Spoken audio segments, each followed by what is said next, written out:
நமக்கு ஏற்படுற நோய்கள்ல 90% 95% நம்ம யோகா, ஆயுர்வேதம், இயற்கை வைத்தியம் மூலமா குணப்படுத்த முடியும் போது ஆங்கில மருந்துகளால நோய்களை கட்டுப்படுத்துறோங்கிற பேர்ல ஒவ்வொரு வருஷமும் 8 to 10 லட்சம் கோடி ரூபாயை ஏன் கொள்ளையடிக்கணும்?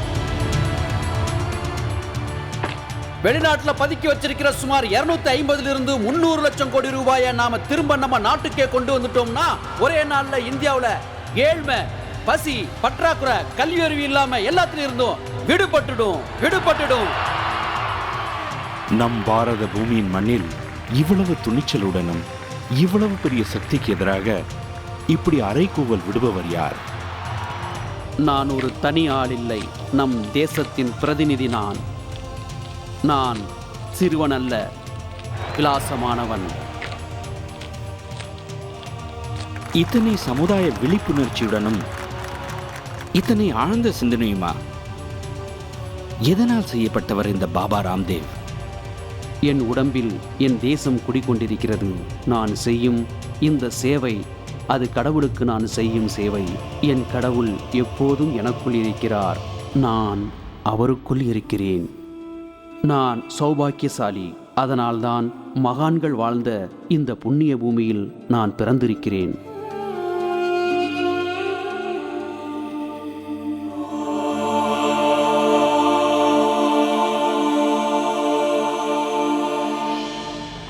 பாரதத்தின் ஹரியானாவில் அலிப்பூரில் ஒரு சிறிய ஜில்லாவான மகேந்திரகட்டில் சிறிது காலத்திற்கு முன்னால்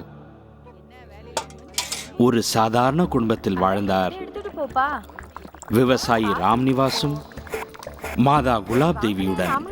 இங்குதான் அந்த அற்புதமான குழந்தை பிறந்தது. அந்த குழந்தை சிறிய வயதிலிருந்தே கடுமையாக உழைத்தான். தானாகவே முன்வந்து அனைவருக்கும் உதவினான். அவன் வளர வளர வீட்டில் பெரியவங்களுக்கு சேவை செய்தான். நிலத்தில் விவசாயம் செய்ய கை கொடுப்பான். அவன் அப்பா அம்மாவிடம் கேட்காமல் செகண்ட் ஹேண்ட் புஸ்தகத்தை வாங்கி டயரால் தயாரிக்கப்பட்ட செருப்பை போட்டுக்கொண்டு செலவை குறைத்தான். அப்படி ஒரு வேளை அந்த செருப்பு பீய்ந்து போனால் அதில் கயிறை கட்டிக்கொண்டு தன்னுடைய வேலை செய்ய போய்கொண்டு இருந்தான். குழந்தை பருவத்திலிருந்தே சுவாமி ராம்தேவுக்கு கஷ்டங்களை சமாளிக்க வேண்டியதாக இருந்தது. குழந்தை பருவத்தில் அவருடைய முகம் பக்கவாதத்தால் பாதிக்கப்பட்டது. தன் 6வது வயதில் கிராமத்து குளத்தில்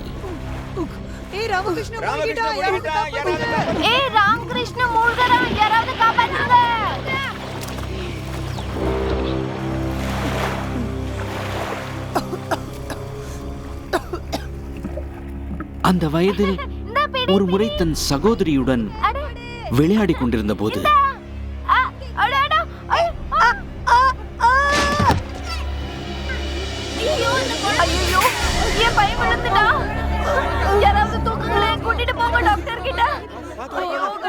தலையில் ஒரு பெரிய காயம் பட்டது.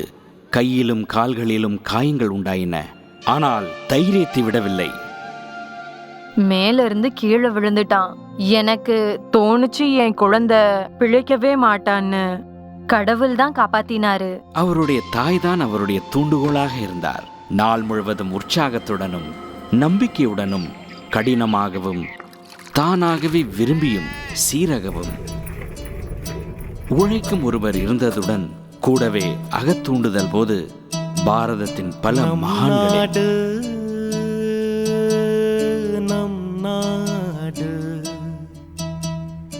நான் என் ஜாதியை விட மாட்டேன். பாரதத்தை விட்டுட்டு போ. Simon, go back. நான் என் ஜாதியை விட மாட்டேன். வருந்துபவர்களின் கண்ணீரை துடைப்பது இந்தியர் ஒவ்வொருவரின் கடமை.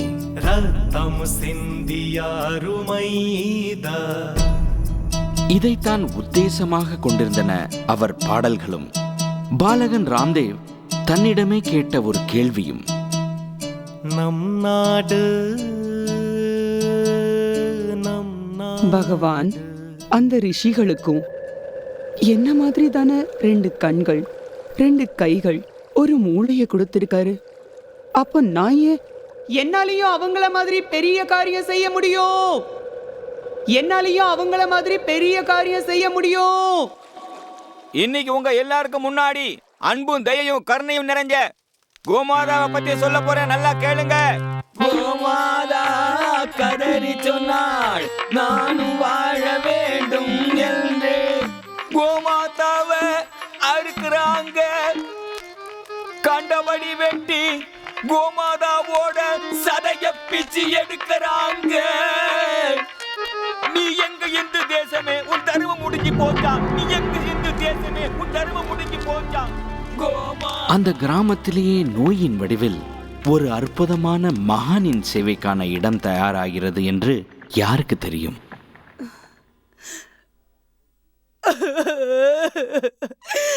என்ன விட்டுட்டு போயிட்டாரு. என்னையும் கூட கூட்டிட்டு போயிருக்க கூடாதா? இந்த கடன்ல என்ன மூழ்க விட்டுட்டாரு. ஐயோ, அவங்க கிட்ட பைசா இல்லனா நீ ஏன் அவங்களுக்கு உதவல? கண்ணா, விவசாயிங்க கிட்ட பணம் எங்க இருக்கு? என்னால தானியம் தான் அனுப்ப முடியும். ஆனா பாவம், அவனால எப்படி கடன் அடைக்க முடியும்? அரசாங்கத்துக்கிட்ட இருந்து ஏன் உதவி கேட்கல? என்ன? எங்க ஸ்கூல்ல சொல்லியிருக்காங்க, அரசாங்கம் நிறைய திட்டங்களை உருவாக்கி இருக்கு ஏழைங்களுக்காக. ஆமா, செஞ்சிருக்காங்க ராமகிருஷ்ணா. ஆனா அதெல்லாம் ஏழைகளை எப்படி அடைய முடியும்? ஏன் ஏழைங்க அரசாங்கத்துக்கிட்ட இருந்து தள்ளி இருக்கணுமா? அட ஏன்பா, நடுவுல பணத்தை புடுங்குறவங்க சாப்பிடுறவங்க நிறைய பேர் இருக்காங்களே. அடுத்தவங்க பைசா வாங்கிக்கவா? ஆனா இது அதர்மம், பாவம், பெரிய துரோகம். இது நீ பாவம்னு சொல்லு, பெரிய துரோகம் சொல்லு, ஆனா தேசம் இப்படிதானே இருக்கீங்க ராமகிருஷ்ணா. அடட, அவன் ஒன்னும் தெரியாத குழந்தைங்க. அவன் ஒன்னும் தெரியாத குழந்தை இல்ல, அவன் உண்மையை சந்திக்க விரும்புறான். அதனாலதான் களத்துல குதிக்க விரும்புறான்.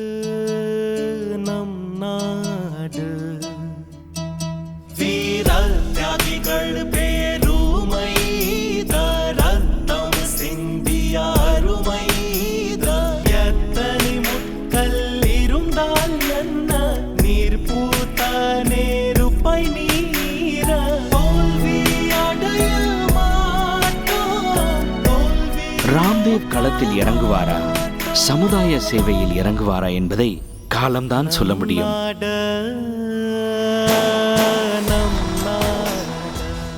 ஒரு சமயம் எங்க தர்மச்சத்திரத்துல ஒரு பிரம்மச்சாரி வந்து கொஞ்ச காலம் தங்கி இருந்தாரு. அவருக்கு எங்க கிட்ட இருந்த குழந்தைகள் மேல பிடிப்பு ஏற்பட்டது. அவரு எங்க குழந்தைகளுக்கு பாடம் சொல்லி கொடுத்தாரு. குழந்தைங்க அது குருகுல பாடம்னு சொன்னாங்க. அவரு மகாபிரபு சுவாமி தயானந்த சரஸ்வதியுடைய பாடங்களை குழந்தைகளுக்கு சொல்லி கொடுத்தாரு. இப்ப இல்ல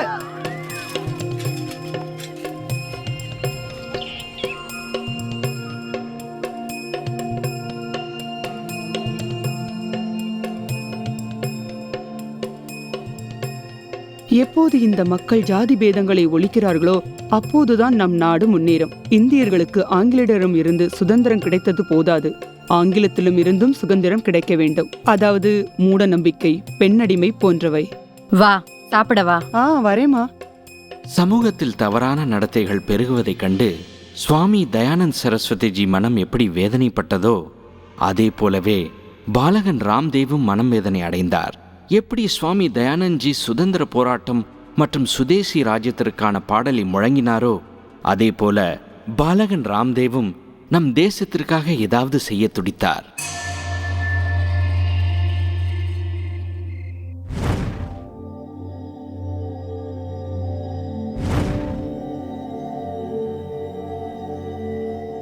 புத்தகங்களை நாம் தேடுவதில்லை, சில சமயம் புத்தகங்கள் நம்மை தேடுகின்றன என்று சொல்கிறார்கள் இல்லையா? ஒரு புதிய விஞ்ஞான சிந்தனையுள்ள பாலகனான ராம்தேவருக்கு இந்த புத்தகங்கள் இடம் தந்தன. இப்போது அந்த பாலகனுக்கு ஜில்லா பள்ளிக்கூடத்தை விட்டுவிட்டு குருகுலத்தில் படிக்க விரும்பினான். ஏனென்றால் ராம்தேவ் மெக்காவலின் புத்தகங்களை படித்திருந்தார். அந்த சமயத்தில் நேர்மையான நியாயமான இந்தியர்களை கூட ஆங்கில மொழியில் கல்வி கற்பதில் இருந்த விருப்பம் அவர்களை அடிமையாக்கியது. ஆங்கிலேய கலாச்சாரத்தின் முன்னே அவர்கள் தங்கள் உள்ளுணர்வை காட்ட முடியவில்லை. அவர் படித்த அந்த பள்ளிக்கூடமும் அந்த சதி திட்டத்தில் சிக்கிக் கொண்டது. மெக்காலியின் முறையில் கற்பிக்கப்படும் இந்த கல்வி அவருக்கு தேவையில்லை.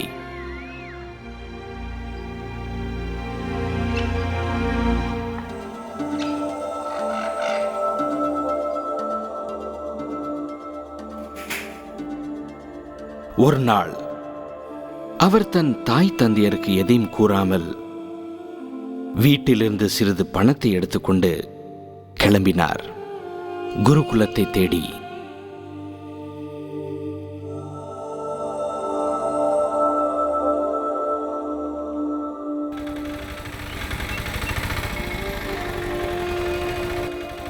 தெளிவான லட்சியம் இருந்தது, ஆனால் வழி இல்லை. குருகுலத்தை தேடி இவர் புறப்பட்டு விட்டார். ஆனால் இருக்க வீடில்லை, உண்ண உணவில்லை, கையில் காசும் குறைவு. ஹரியானாவிலிருந்து தேடியபடி வந்தார் ரூட்கிக்கு. இங்கே குருகுலம் கிடைக்கவில்லை. ஆனால் உலர்ந்து போன மிக்சரை தின்று வயிறு வலிதான் வந்தது. அங்கிருந்து பாலகன் ராம்தேவ் எப்படியோ அங்கும் இங்கும் சென்று மீரட்டை நோக்கி புறப்பட்டார். மீரட்டை அடைந்து ஒரு குருகுலத்தின் விலாசத்தையும் பெற்றார். ஆனால் நாங்க சின்ன குழந்தைகளை தான் சேர்த்துக்கிறோம், உனக்கு மீசதாடியில வளர்ந்துடுச்சே.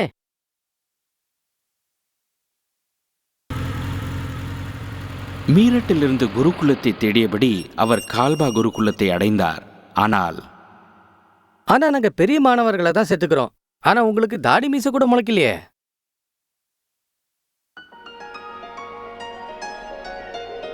அதன் பின் கடைசியாக ஹரியானாவின் கான்பூர் குருகுலத்தில் அந்த பாலகனுக்கு அனுமதி கிடைத்தது.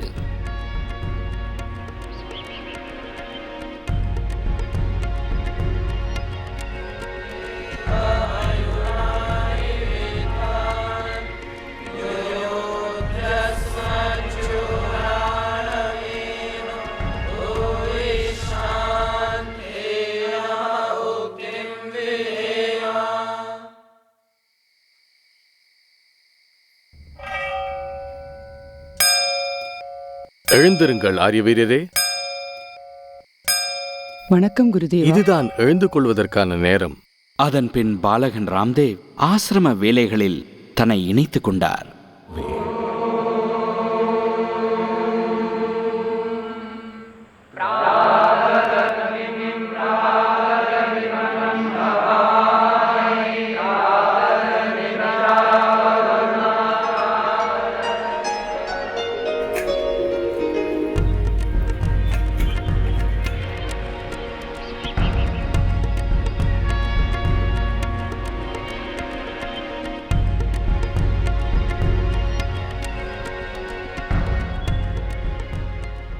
இந்த குருகுல கல்வி முறைகளில் பாலகன் ராம்தேவிற்கு உடற்பயிற்சியின் ஒரு மாறுபட்ட முறைக்கான பரிச்சயம் ஏற்பட்டது, யோகாவின்.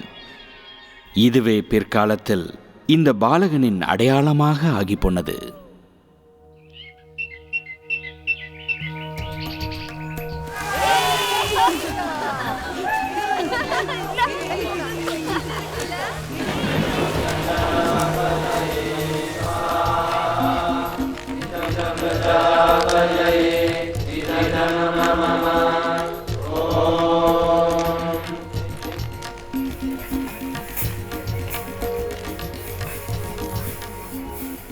குருகுலத்தில் படிப்பின் மீது மட்டும் கவனம் தரப்படவில்லை, ஆனால் சரீர மேம்பாட்டிற்கும் சம அளவு முக்கியத்துவம் கொடுக்கப்பட்டதை பாலகன் ராம்தேவ் கண்டார்.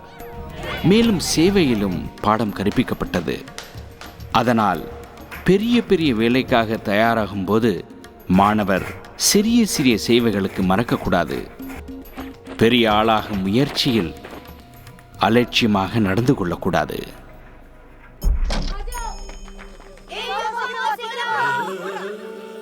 ஓம்.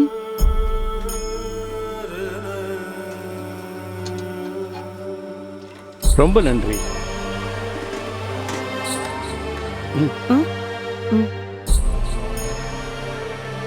ஓம்.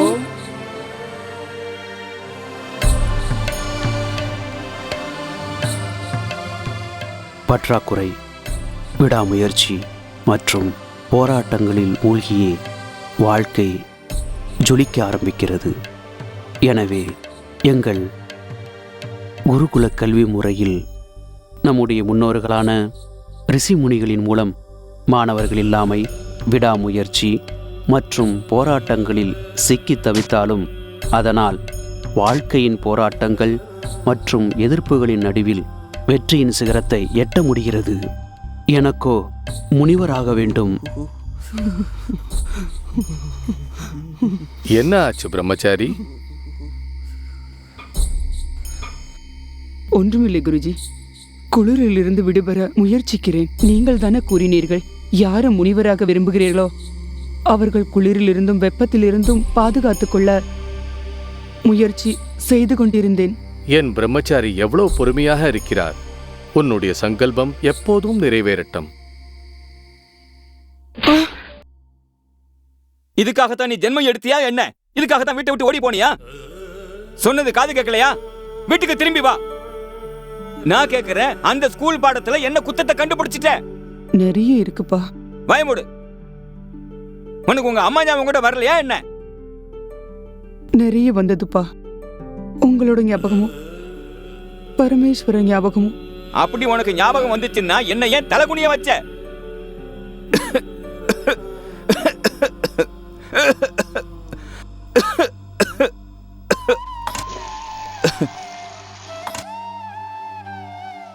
இந்த ஊர்ல நம்ம கிராமத்து பொண்ணு ஒருத்தி உன்னை அடையாளம் தெரிஞ்சுக்கிட்டா.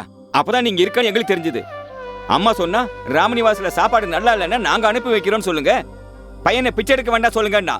அப்பா, இது பிச்சை இல்ல, பிக்ஷை. நாம வேலை பண்ணாம வாங்கினாதான் பிச்சை. நான் உங்களை தலைகுனிய வச்சது உண்மைதான். மனசுல அகங்காரம் இருந்தா ஞானம் என்ன பலன்? இதையும் புரிஞ்சுக்கோங்க. ஏழையா இருந்து தண்ணி சாப்பாடுக்கு கூட ரொம்ப கஷ்டப்பட்டிருக்கோம். அவங்களுக்காக நமக்குன்னு சில கடமைகள் இருக்கு. நீ மரியாதை என் கூட வரையா இல்ல கைய கால உடைக்கட்டுமா? எனக்கே பிரசங்கமா? அப்பா, எதை வேணா உடைங்க, உயிரை கூட எடுங்க. அப்ப கூட இந்த குரு கல்வி முறையை என்னால விட முடியாதுப்பா.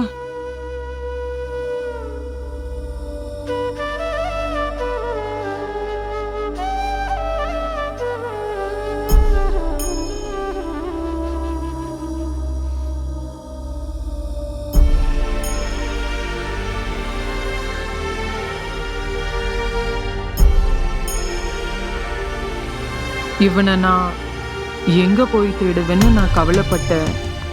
15 நாளுக்கு அப்புறம் அவனை போய் பார்த்தப்ப எங்களுக்குள்ள மனஸ்தாபம் ஏற்பட்டுச்சு.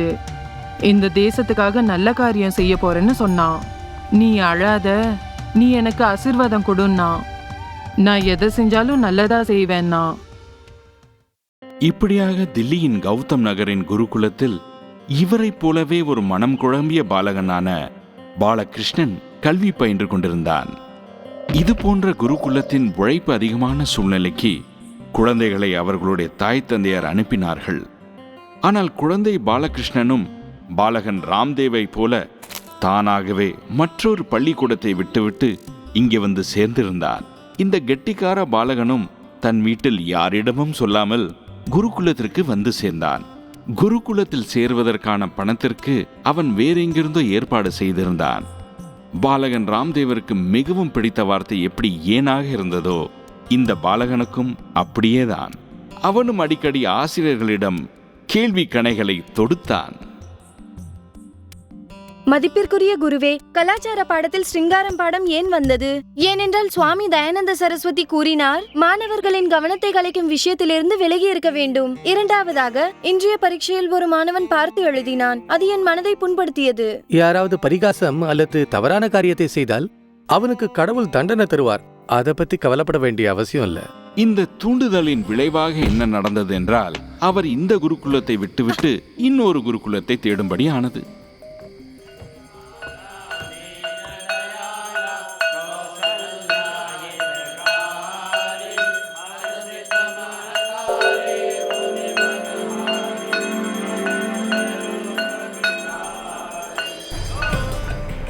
மற்றும் இந்த தேடல் தொடர்ந்து கொண்டே இருந்தது.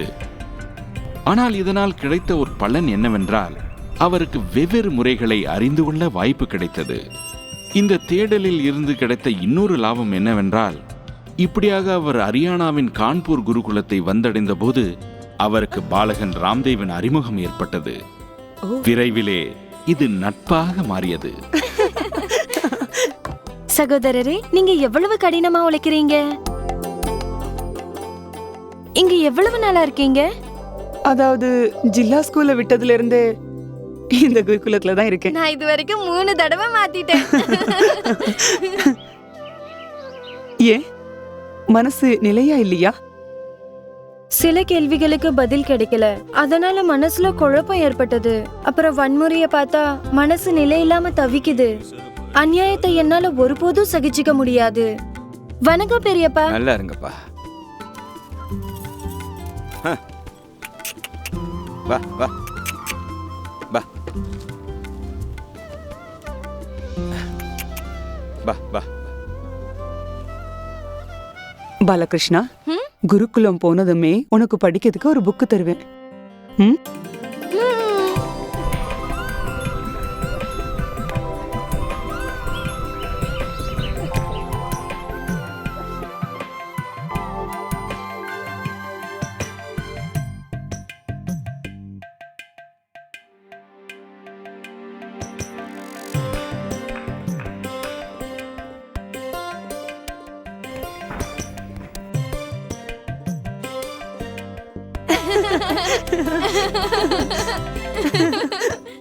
இத நான் மத்தவங்களுக்கு படிச்சு காட்டுறேன். அவங்களுக்கு தங்களோட வாழ்க்கையின் உண்மைய பத்தி தெரியட்டும். எப்படியும் ஜனங்க மூட நம்பிக்கையில வாழ்றாங்க.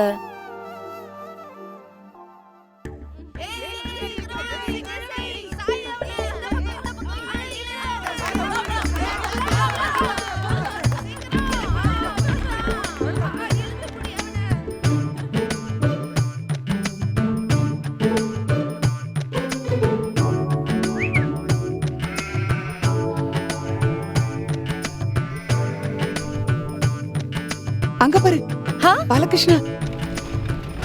அட பெரியப்பா, நில்லுங்க நில்லுங்க நில்லுங்க. வாங்க வாங்க வாங்க, சீக்கிரம் வாங்க. போங்க.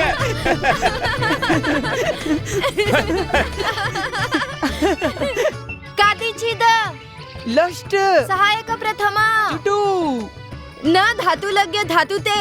ஓ குருஜி வந்திருக்கார். என்ன பிரம்மச்சாரி, நல்ல தயார் பண்ணிக்கிட்டு இருக்கியா? ஆமா குருஜி. சூத்திரத்தின் விதி நிகழ்காலத்துல இருக்கணும். உச்சாடனமும் நல்ல சுத்தமா இருக்கணும். லேசிச் चौ சர்த்தி तुमा वेग वचने நிஷ்டா. அகில இந்திய குமாரர்களே குமாரிகளே, நடந்து முடிந்த 8வது தேசிய போட்டியில் பாட்டுக்கு பாட்டில் முதல் பரிசு பெற்றது கான்பூர் குருகுலத்தின் மாணவர்களான ராமகிருஷ்ணன் மற்றும் பாலகிருஷ்ணனுக்கு.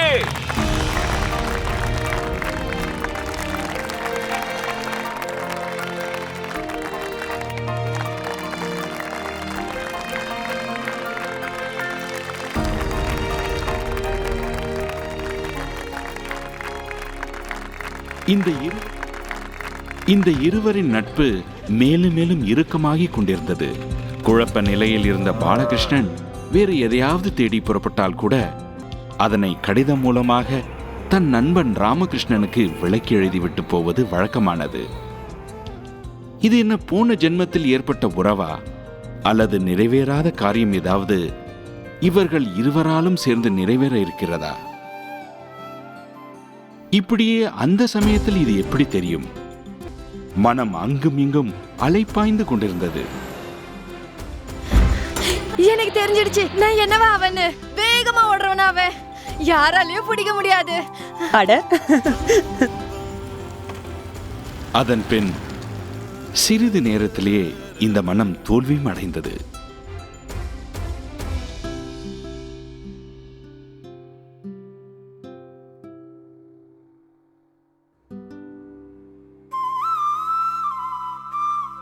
அதன் பின் சிறிது நேரத்திலேயே இந்த மனம் தோல்வியும் அடைந்தது. ஏதோ பெரிய செயலை செய்ய வேண்டும் என்று மட்டும் தெரிந்தது. வெளிய சமுதாயத்தில் மாற்றங்களை கொண்டு வருவதற்கு இது போன்ற பல இருந்தன. இதற்கான ஏற்பாட்டில் கடவுள் இன்னொரு கெட்டிக்கார மாணவனான பாலகிருஷ்ணனின் வகுப்புக்கு அனுப்பி வைத்தார். மாணவன் பாலகிருஷ்ணன் வந்து சேர்ந்த ஒரு குருகுலத்தில் அனுபவமிக்க வைத்தியர் ஒருவர் இருந்தார். மாணவர் பாலகிருஷ்ணனோ இது போன்ற ஞானத்தின் அரிய பொக்கிஷத்தை சேகரிக்கத்தானே காத்து கொண்டிருந்தார். மூலிகைகளால உண்மையாவே இவ்வளவு நோய்களை குணமாக்க முடியுமா? இதை எதுல பயன்படுத்தி பார்க்கறது?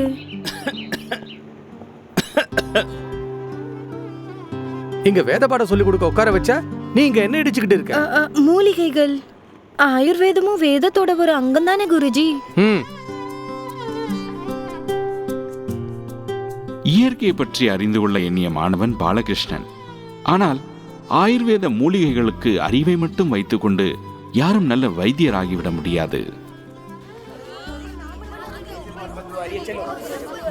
இதனை கற்றுக்கொள்ள அவருக்கு பனாரஸில் குரு ரகுநாத் ஆனந்த் அவதூத்ஜியுடன் வாய்ப்பு கிடைத்தது.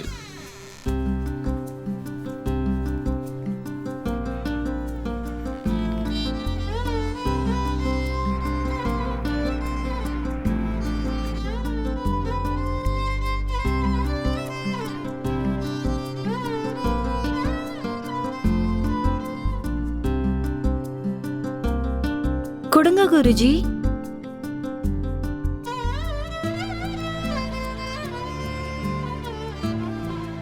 குருஜியால இந்த வேலை செய்ய முடிஞ்சா நம்மால ஏன் செய்ய முடியாதுன்னு எனக்கு தோணுச்சு. அதுக்கப்புறம் வயசான பாபாவுக்கு சேவை செய்ய ஆரம்பிச்சதும் எனக்குள்ள இருந்த அந்த அலட்சியங்கள் எல்லாம் என்னை விட்டு ஓடியே போயிடுச்சு. அப்புறம் சேவை மட்டும்தான் தங்கி இருந்தது. இந்த குருகுலத்தின் முறைகள் இருந்து இவ்வளவு கற்றுக்கொள்ள முடிஞ்சுது. ஆனா ஒன்று, குருகுலத்தில் கற்பிக்கிற முறைகளை நகரத்து மக்கள் மட்டுமில்லாம கிராமத்து மக்களும் தவறா நினைக்கிறாங்க. இதுக்கு நானே பல முறை சாட்சியா இருந்திருக்கேன். வணக்கம் அம்மா. பாருங்க எவ்வளவு நல்ல பையன், எல்லாரையும் வணங்கிட்டு போறான் பாருங்க. அவ அம்மா அழுதுகிட்டு இருப்பா பாவம். ஒன்னும் தெரியாதவனா ஆக்கிடுவாங்க. எவ்வளவு பலசாலியா இருந்தான். நான் என் பையனை கிளர்க் ஆக்க போறேன். இவன மாதிரி இல்ல. நான் இங்கிலீஷ் மீடியம் ஸ்கூலுக்கு அனுப்புவேன். அவன் இங்கிலீஷ்லயே பேசுவான். நான் குருகுல்ல போடவே மாட்டேன் அவனை. பாரத பண்டிதர்களை பற்றி இவர்களுக்கு ஒன்றும் தெரியவில்லை. ஆனால் பாலகிருஷ்ணன் மற்றும் ராம்தேவ் இருவரும் இந்த கல்வி முறையில்தான் நம்பிக்கை வைத்திருந்தனர். இந்த குருகுல முறையின் மூலம் ராம்தேவ் தன்னுடைய ஆச்சாரியரான ஆச்சாரியர் பிரத்யுமன்ஜியிடமிருந்து மகரிஷி பாணினியின் இலக்கணத்தின் முதல் அத்தியாயத்தை கற்றுக்கொண்டார்.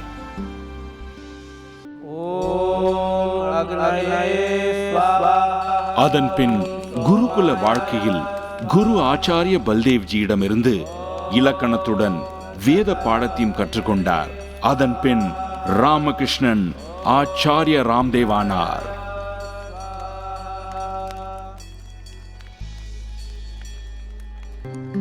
அதன் பின் பாரத இலக்கியங்கள் மற்றும் வேதங்களை பற்றி ஞானத்தை பெறுவதற்காக ஆச்சாரிய ராம்தேவ் நாட்டில் பல இடங்களுக்கு சென்றார்.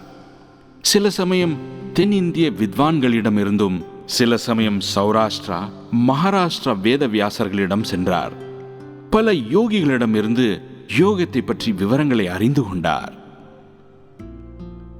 வாலிப பருவத்தை அடைந்திருந்த பாலகிருஷ்ணனும் இதற்கிடையே குருகுல பாடத்தை முடித்துவிட்டு வெளியே வந்துவிட்டார். அவருக்கு பிடித்த விஷயமான மூலிகைகளை பற்றிய நன்மை தீமைகளை பற்றி ஆய்வு செய்வதில் அவர் இறங்கிவிட்டார். எந்த பாதையும் எந்த இலக்கும் அவருக்கு தொலைவாக தோன்றவில்லை.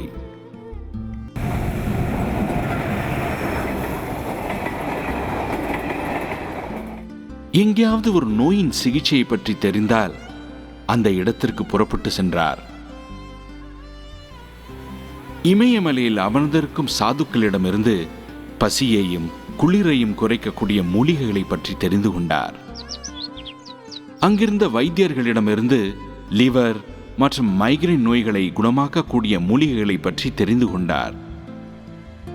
சில சமயங்களில் பாரம்பரிய அறிவை தேடி அலையும் போது கெட்டவர்களையும் சந்திக்கும்படி ஆனது. ஆனால் பெரும்பாலும் கற்றுக்கொள்ள முடிந்தது. இப்படியே நவீனத்தில் புதலியலார் அதாவது பாட்டனிஸ்டமிருந்து ஞானம் கிடைத்தது. மேலும் ஆடு மாடுகளை மேய்க்கும் ஆதிவாசிகளிடமிருந்து அல்சர் மற்றும் காயத்தை ஆற்றுவதற்கான மருத்துவத்தை கற்றுக்கொள்ள முடிந்தது. ஆச்சாரிய ராம்தேவின் வாழ்க்கை தரிசனம் மற்றும் யோகாசனத்திற்கான பயணமும் தொடர்ந்து கொண்டிருந்தது. ஆனால் அந்த பயணத்தில் ஒரு நிதர்சனத்தையும் எதிர்கொள்ள வேண்டியதானது. பெருகி வரும் ஊழலும் பெருகும் கருப்பு பணமும் ஒரு நோயாகி போனது. இது அவர் மனதை பெரிதும் தாக்கியது. இந்த ஆத்ம சிந்தனையின் விளைவாக ஆச்சாரிய ராம்தேவ் ஒரு குருகுலத்தை நிர்மாணிப்பதற்காக சிந்திக்க ஆரம்பித்தார். அவர் கிஷன்கட் காசிடா குருகுலத்தை அடைந்தபோது அவர் மனதில் ஆழ பதிந்திருந்த சிந்தனை இதுதான். இப்போது குருகுல கல்வி முறையின் மூலம் ஒன்றல்ல பல பல IAS IPS அதிகாரிகளை தயார் செய்ய வேண்டும். அதன் மூலமாக இந்திய பாரம்பரியத்தை புத்துயிர் பெறச் செய்ய வேண்டும். அங்கே நாடு முழுவதும் ஆய்வு செய்து ஆயுர்வேத ஞானத்தை பெற்ற ஆச்சாரிய பாலகிருஷ்ணன் இந்த ஞானத்தை மனிதர்களிடையே பரவச் செய்வதை பற்றி கலந்து ஆலோசிக்க தன் நண்பர் ஆச்சாரிய ராம்தேவிடம் நீயும் குருகுலத்தை விட்டுவிட்டு வெளியே இருக்கும் வாழ்க்கையை அனுபவி என்று சொன்னார்.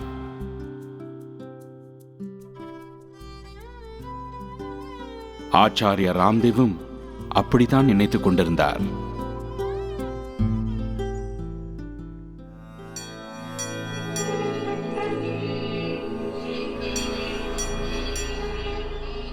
இருவரும் ஹரித்வாரை வந்து சேர்ந்தனர்.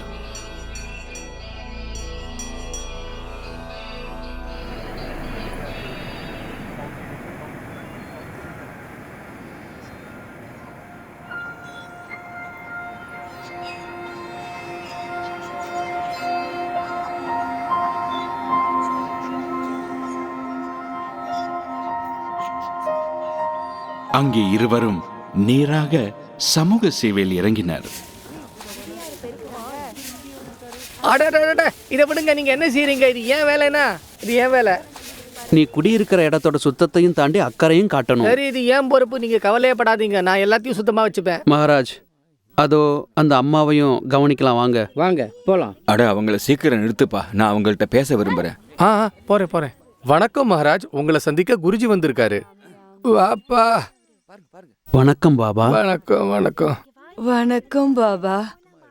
எனக்கும் வாங்கிட்டு வந்திருக்கீங்களா? ஆமாம்மா, உங்களுக்கு மருந்தும் கொண்டு வந்திருக்கேம்மா. வணக்கம் மகாராஜி. நமஸ்காரம் நமஸ்காரம். வணக்கம். உங்க 2 பேரும் சந்திச்சதுல ரொம்ப சந்தோஷம். ரொம்ப நாளா உங்களை பத்தி நல்ல விஷயங்களை கேட்டுட்டு இருக்கேன். இங்கே சங்கர் தேவ்ஜி மகாராஜ் அவர்களை தன்னுடைய அனாதை ஆசிரமத்தை நடத்தும்படி வரும்படி அழைத்தார். ஏதாவது கொண்டு வந்திருக்கீங்களா? நீங்க எல்லாரும் என் தெய்வங்கள். ஆனால் இதற்கு இடையே நாட்டு மக்களிடையே ஏழ்மை, கல்வி அறிவீனம், பற்றாக்குறை மற்றும் ஊழலை கண்டு அவர் மனம் மிகவும் வேதனைப்பட்டது. இந்த மருந்தை சாப்பிடுங்க, குணமாயிடுவீங்க. என்ன சர்பதி தேவி, எப்படி இருக்க? நல்லா இருக்கியா? வணக்கம் பாபா. வணக்கம் வணக்கம். நீங்க கொடுத்த மருந்துல இப்ப கொஞ்சம் பரவாயில்ல. உன் கணவன் குடிச்சிட்டு வந்து உன்னை அடிக்கிறத நிறுத்தினா உன் உடம்பு பூரணமா குணமாயிடும். நான் சொன்னா கேட்க மாட்டாரு. எங்க அவன்? இந்தா இங்கதான் படுத்து கிடக்காரு. நான் சரி பண்ணிடுறேன், அவனுக்கு புரிய வைக்கிறேன். இந்த குடிப்பழக்கத்தால பல குடும்பங்கள் நாசமாயிட்டு இருக்கு குருவே. யாருப்பா நீங்க? என்ன விஷயமா வந்திருக்கீங்க? அட, நான் உன் வேலைக்காக தான்ப்பா வந்திருக்கேன். என்னோட வீட்டுக்காரரோட குடிப்பழக்கத்தையும் நிப்பாட்டுங்களே. அட கடவுளே, உன் கணவரும் கல்லு குடிக்கிறாரா என்ன? ஆமா. எங்கே மனைவியர் சக்தியற்று உள்ளனரோ அங்கே கணவர்களின் கை ஓங்கியது. எங்கே கணவர் சக்தியற்று இருக்கிறாரோ அங்கே கொடுமையானவர்களின் கை ஓங்கியிருந்தது. சில இடங்களில் ஜாதி, பிராந்தியம் மற்றும் மொழியின் பேரில் நாட்டில் எங்கும் தீப்பற்றி எரிந்தது. சில இடங்களில் மத வன்முறைகளால் நாடு தத்தளித்ததை கண்டார். ஒருவர் மற்றவரின் சம்பிரதாயங்களை விலை கொடுத்து வாங்குவதையும் பார்த்தார். தர்மத்தை பரப்புவதற்காக அல்ல, தன் சம்பிரதாயத்தை பெருக்குவதற்காக. நெல்லுங்க, இப்ப எதுக்காக இந்த கொண்டாட்டம்? அதுவா, இவங்க எல்லாரும் மதம் மாறிட்டு வர்றாங்க. மதம் மாறினாங்களா? ஏன்? அதோ அவனோட அப்பா ரொம்ப உடம்புக்கு முடியாம இருந்தாரு. அவங்க வெளிநாட்டிலிருந்து வந்தாங்க இல்ல, அவங்க அவருக்கு ரொம்ப நிறைய சேவை செஞ்சாங்க. அதாவது மருந்துக்கு, வீட்டு செலவுக்கு எல்லாம் பணம் கொடுத்தாங்க. அவங்க மதம் மாறுறதுனால கிடைக்கிற பலனை பத்தி சொன்னாங்க. அதனால இவங்களும் மாறிட்டாங்க. போட போட போட போட.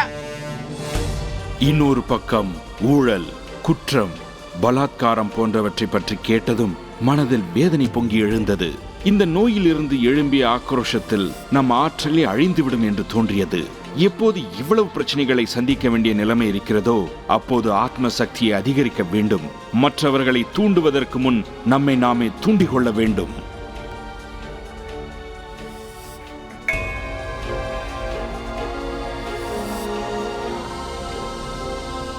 அதன் பின் இருவரும் கங்கோத்திரிக்கு வந்து சேர்ந்தனர்.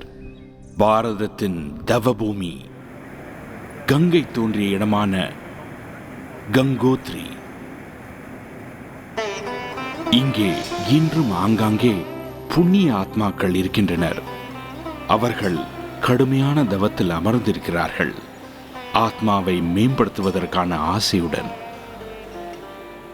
இந்த இருவரும் அந்த குகைகளுக்கும் பாறைகளுக்கும் இடையே போய் சேர்ந்தனர். எந்த செயலை செய்ய வேண்டும் என்று சிறுவயதில் சங்கல்பம் எடுத்துக்கொண்டனரோ அங்கே சென்றடைந்தனர்.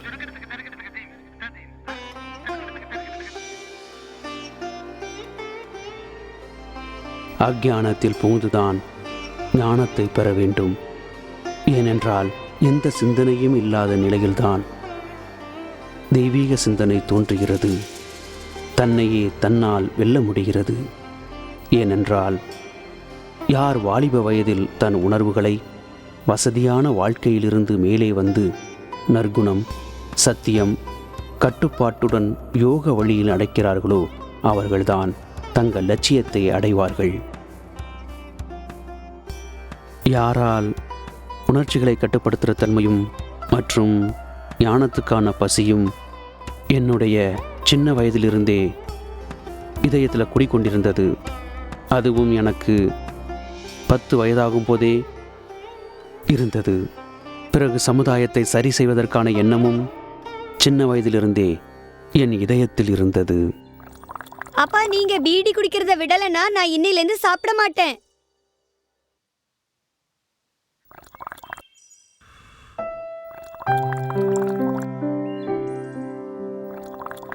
ஏ தத்து, ஏ பப்பு, ஏ ராஜேஷ், உங்க எல்லாரையும் எங்க அம்மா சாப்பிட கூப்பிடுறாங்க, வாங்க.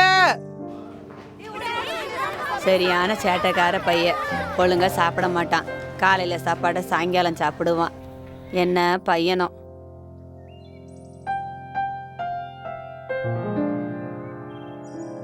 இந்த சாப்பிடு. சாப்பாடு வேண்டாம். அட சாப்பிட. வேண்டாம். சாப்பிடு. எனக்கு வேண்டாம்.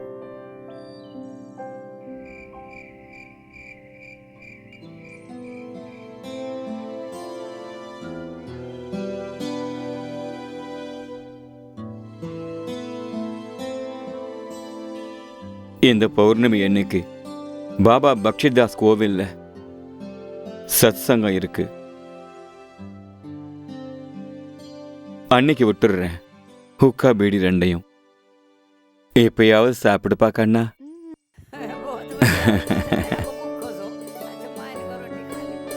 இந்தா சாப்பிடு. பையன் சாப்பாடு சாப்பிடலனா அம்மா மனசு வேதனையா இருக்கும்பா.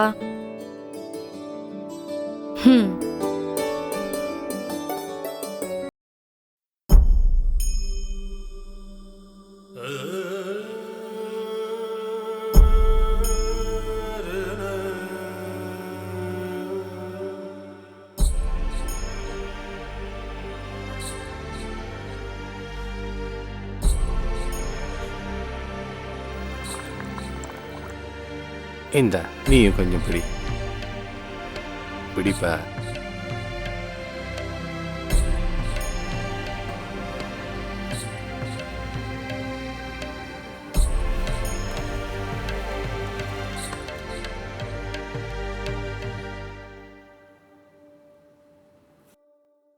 சுமித்ரா, ஏதாவது விவரம் கிடைச்சதா? ஏன் உங்க வீட்டுக்காரர் விசாரிக்கலையா? என்னன்னு சொல்லட்டும். அவரு சொல்றாரு சரியான பாதையில தான் போயிருக்கான், அவன் முன்னேறட்டும், தடுக்காதங்கிறாரு. உங்க வீட்டுக்காரு கூட எவ்வளவு நாளுக்கு அப்புறம் கல்யாணத்துக்கு ஒத்துக்கிட்டாரு. இப்ப என்ன சொல்ல? சில பேரு நம்ம நல்ல வீட்டை விட்டுட்டு எங்கேயோ கிளம்பிடுறாங்க. காடு மலை ஏன்னே தெரியல. ஞானத்தின் மூலமாக ஒருவருக்கு சுய அறிமுகம் கிடைக்கும் வரை அவருடைய ஆத்மசக்தி விழிப்படைவதில்லை. ஆனால் இந்த மனம் மட்டும் வசப்பட்டால், அர்ஜுனன் கூடத்தான் கிருஷ்ணரிடம் சொன்னான், இந்த வாயுவை என்னால் அடக்க முடியும், மனதை என்னால் கட்டுப்படுத்த முடியவில்லை. உட்கார்ந்தவுடன் இந்த மனம் கடந்த காலத்தின் நினைவுகளிலும் எதிர்காலத்தின் கவலைகளிலும் தன்னை தொலைத்து விடுகிறது. நாம் புரிந்து கொள்ள வேண்டியது என்னவென்றால், கடந்த காலம் கடந்து போய்விட்டது, வருங்காலமோ இன்னும் வரவே இல்லை. எனவே யோகத்தின் அர்த்தம் என்னவென்றால், நிகழ்காலத்தில் வாழ்வது.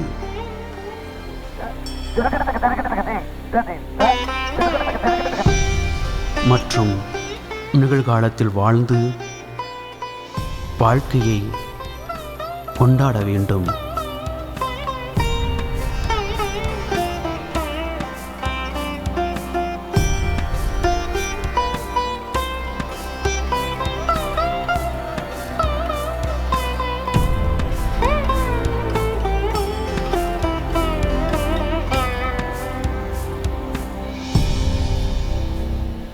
என்ன சுவாமிஜி, ஏதாவது வித்தியாசம் தெரிஞ்சுதா? இந்த பாலகிருஷ்ணன் வேலை செய்யும்போது நிறைய பலன் கிடைக்குது. பாரு பாலகிருஷ்ணா, ஒரு நாள் நீ ரொம்ப பெரிய வைத்தியனாவ. மனசை கடந்து போறதால தான் ஒருவர் தன்னுடைய நிகழ்காலத்துடன் சேர்ந்திருக்கிறார். யோக சித்த விருத்தி நிரோதகா. குருஜி, என் தலையில என்ன எழுதிருக்குன்னு சொல்லுங்களேன். உங்க கை நல்லா தான் இருக்கு, வேலையை நல்லா செய்யுங்க, உங்களோட தலைவிதி நல்லா தான் இருக்கும். பெரியவரே, நீங்க என்ன இருமிட்டே இருப்பீங்களா? உங்களுக்கு என்ன பிரச்சனை? உங்களுக்கு ஆஸ்துமா வந்திருக்குன்னு தோணுது, என்கிட்ட வாங்க, உங்களுக்கு யோகா சொல்லித்தரேன். அதனால் யோகாவின் அர்த்தம் என்னவென்றால், நம் மையத்துடன் இணைந்திருப்பது மற்றும் எல்லாவற்றிலும் நம் சுயரூபத்தை பார்ப்பது. இதுதான் பயிற்சிக்கான வழி, முக்திக்கான மார்க்கம். கடவுளை தரிசிக்கும் ஒவ்வொரு நொடியிலும், ஒவ்வொரு கணத்திலும் ஆசை, சகிப்புத்தன்மை, சந்தேகம், தாகம், ஏழ்மை, வறுமை, பசி, வாழ்க்கையில் வரக்கூடிய அனைத்து தோஷங்கள், காமம், குரோதம், அதீத ஆசை, மோகம், அகங்காரம் மற்றும் அனைத்து தீய செயல்களையும் துறந்துவிட்டு பகவானிடத்தில் சம்பூர்ணமாக சரணடைந்து விட வேண்டும். எந்த நிபந்தனையும் இல்லாமல் சமர்ப்பணம் செய்பவருக்குத்தான் கிடைக்கிறது முக்தியும் பூரண திருப்தியும்.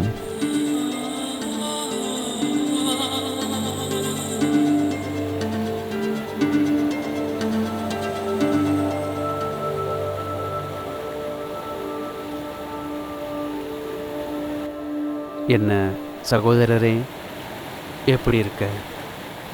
நல்லா இருக்கியா? எதையும் சொல்ல மனசு இல்லை. கடவுளோட நினைவுகளில் மூழ்கி இருக்குன்னு ஆசைப்படுறேன். அப்படி என்றால் ஆச்சாரிய ராம்தேவும் இங்கேதான் இருக்கிறார். இதுதான் இந்த வாழ்க்கையில் அவருக்கான பாத்திரமா?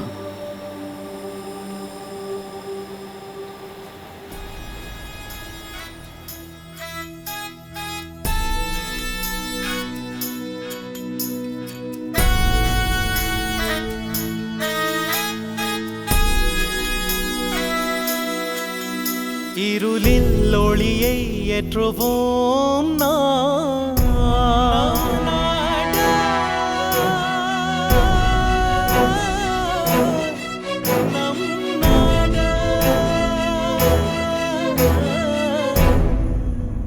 இருளில் ஒளியை ஏற்றுவோம் நாம், மனிதனின் துயரை நீக்குவோம் நாம். ஒன்றாய் கூறுவோம், தடையை தகர்த்திடுவோம், நம்பிக்கையை வீழாதே. நம் நாடு, நம் நாடு, நம் நாடு, நம் நாடு.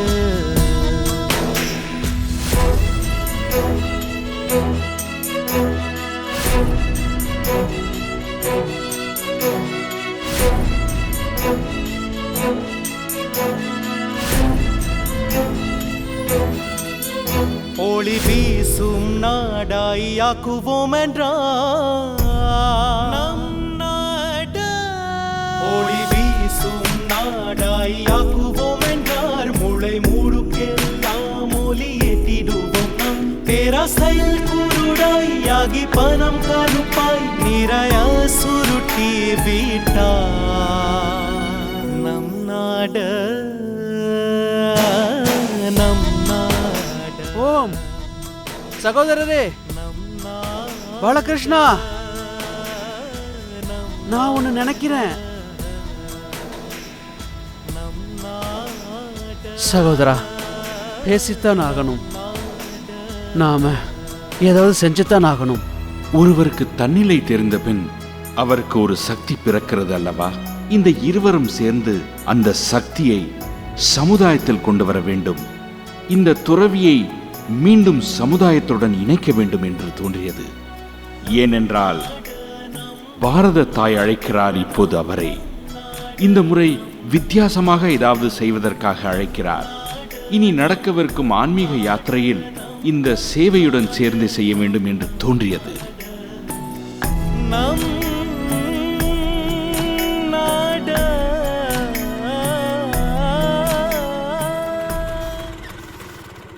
வணக்கம் பாபாஜி. ஓ வணக்கம் பாபாஜி, நான் உங்களை ரொம்ப நாளாக தேடிட்டு இருக்கேன் பாபாஜி. பாபாஜி, எங்களுக்கு பெரிய உதவி செஞ்சுருக்கீங்க. என்னாச்சு? நாங்கள் உங்கள் கூட சேர்ந்து சுவாச பயிற்சி பண்ணிக்கிட்டு இருந்தோம் இல்லையா? அதனால பெரிய பலன் கிடைச்சிருக்கு. என்ன குண்டலி தூண்டப்பட்டதா? இல்லை, குண்டலினி தூண்டப்படலை. ஆனால் எனக்கு முன்னாடி 2-3 நாளைக்கு ஒரு தடவை காக்கா வலிப்பு வரும் இல்லையா? அது இப்போ 3 மாசமா வரவே இல்லை. இவ என் பொண்டாட்டி. இவளுக்கும் இடுப்பில் வலி இருந்தது. ஒரு தடவை கீழே விழுந்துட்டா. நான் இவளுக்கும் சொல்லி கொடுத்தேன், அதான் அந்த சுவாச பயிற்சியை. இப்போ இவளுக்கும் சரியாயிடுச்சு. வணக்கம் சுவாமிஜி. என்னோட ஆர்டரிஸ்ல கொஞ்சம் பிளாக்கேஜ் இருந்துச்சு. இப்போ செக் பண்ணி பார்த்தேன். அதுல தான் தெரிஞ்சுது அது 80% குறைஞ்சிடுச்சுன்னு. நீங்க சொல்லி கொடுத்த அந்த சுவாச பயிற்சி தான் செஞ்சுக்கிட்டு. யோக பயிற்சி ஆத்மாவை மேம்படுத்துவதன் கூடவே நோயிலிருந்து நிவாரணம் பெறுவதற்கான சாதனமாகவும் இருக்கிறது என்று தெரியும். ஆனால் இவ்வளவு பெரிய வியாதியும் குணமாக முடியுமா? இதன் விளைவை கங்கோத்ரியில் கண்ணுக்கு நேரே பார்த்தபோதுதான் இனி எந்த வழியில் செல்ல வேண்டும், கடவுளின் செய்தியை மக்களிடையே கொண்டு தர வேண்டும் என்பது நன்றாக தெரிந்தது.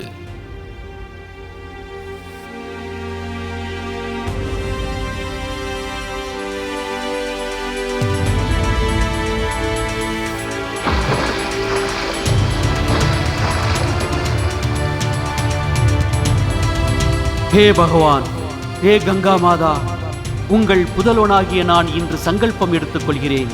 நான் என் வாழ்நாள் முழுவதையும் மக்களின் நோயை குணமாக்குவதிலேயே கழிப்பேன்.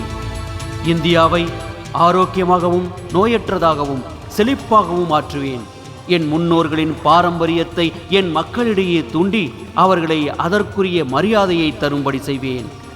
அப்போதுதான் இனி அவர்கள் எந்த குழப்பமும் இல்லாமல் இருப்பார்கள்.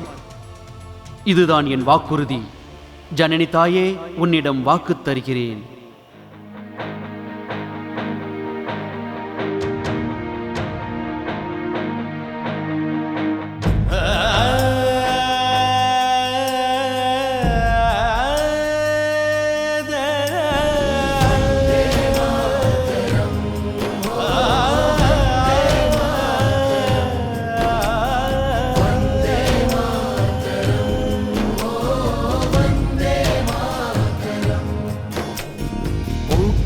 நந்தவனமாய் ஜொலிக்கிறது, இமயத்தின் ஒலி இங்கு ஒளிர்கிறது. வேத புராணங்கள் இங்கு ஒலிக்கிறது, ஓமெனும் பிரணவம் கேட்கிறது. இத்தனை சாதுக்கள் வேறு எங்கே? இது போல் ஸ்வர்க்கம் வேறெங்கே? பணிவின் சங்கமம் நீயே தாயே, உன்னை போல எவரும் இல்லை, உன்னை போல எவரும் இல்லை.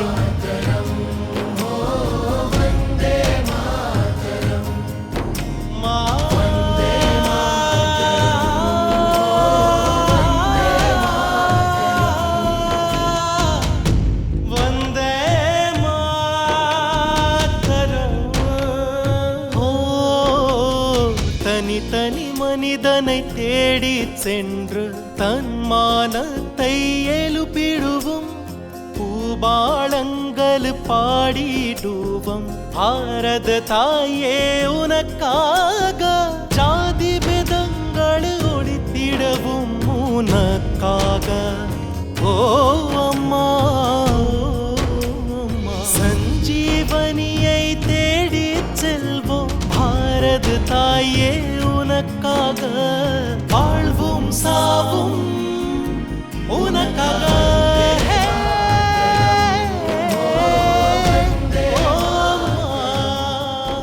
ஏ தம்பி பாலகிருஷ்ணா, கிடைச்சுதா? எங்க இருக்க? கிடைக்கலையா உனக்கு? அட குருவே, கொஞ்சம் நில்லுங்க. குருவே, கிடைச்சது கிடைச்சது. அப்ப போமா? ஆனா இந்த வணக்கம். வணக்கம் சுவாமி. இந்த சுவாமிஜியும் கிடைச்சாரு. இந்த சுவாமிஜி சொன்னாரு கங்னானியோட காட்டுல தெய்வீக மரங்களும் செடி கொடிகளும் நிறைய இருக்குன்னு. நீங்க சம்மதிச்சா குருவே?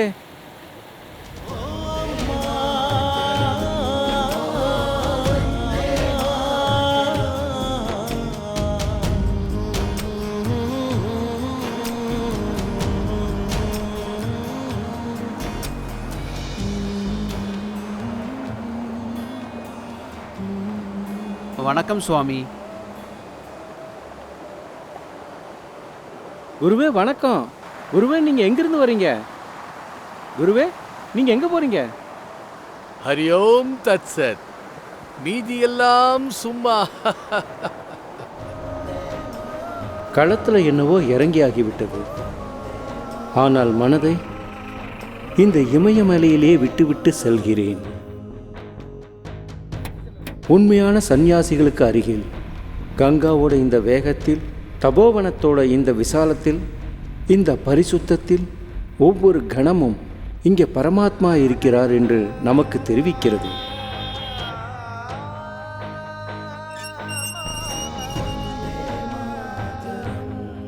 வந்துட்டீங்களா? உங்களுக்காக காத்துக்கிட்டு இருந்தேன் ரொம்ப நாளா. தெரியுமா, எனக்கு தெரியும் நீங்க 2 பேரும் ஒரு நாள் இங்க நிச்சயமா வருவீங்கன்னு. இங்கிருந்து தான் உங்க வேலையை ஆரம்பிப்பீங்க. இந்த ஹரித்வார்ல இருந்து என்னோட குரு கிருபாலு தேவோட தவ பூமியிலிருந்து, இந்த மகான் தியாகிகள் வீரர்களோட பூமியிலிருந்து. இங்க தேசத்துக்காக தியாகம் செஞ்ச வீரர்கள் வந்தார்களா? ஆமா, ராஸ்பிஹாரி போஸ் தன்னுடைய நாட்டுப்பற்றுள்ள சுதந்திர சேனையை கூட்டிக்கிட்டு இங்கேதான் ரகசிய மீட்டிங் நடத்திக்கிட்டு இருந்தாரு.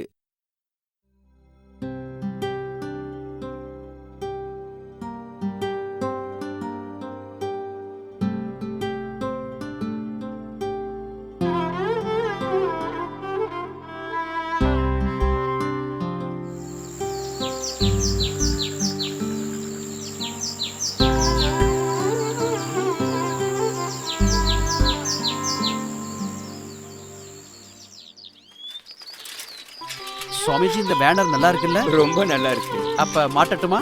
மாட்டுங்க மாட்டுங்க. இங்கே சுவாமி சங்கர் தேவியின் உதவியுடன் சக சந்நியாசிகளான சுவாமி முக்தானந்த், சுவாமி கர்மவீர் மற்றும் ஏனைய நண்பர்களுடன் சேர்ந்து 1995இல் திவ்ய யோக மந்திர் ட்ரஸ்ட் நிர்மாணிக்கப்பட்டது. சுதந்திர போருக்கான புரட்சி நாதம் ஒலித்த அந்த கிருபாலுபாக் ஆசிரமத்தில் இருந்து அந்த நாதம் இன்றும் சுதந்திரத்திற்காகத்தான். ஆனால் நமக்கு சுதந்திரம் ஆங்கிலேய அரசுகிட்ட இருந்து மட்டுமில்ல, மற்றவருக்கு அடிமைப்பட்டு கிடைக்கிற நம்முடைய குணத்திலிருந்து அவசியம் சுதந்திரம் வேணும். நமக்கு விடுதலை வேணும். ஆங்கிலேய மெக்காலே நம்ம பல வருஷங்களா அடிமைப்படுத்தி வச்சிருக்காங்க. நமக்கு விடுதலை வேணும். படிப்புல, பசியில, பற்றாக்குறையில, தரித்திரத்துல, வியாதியிலிருந்து.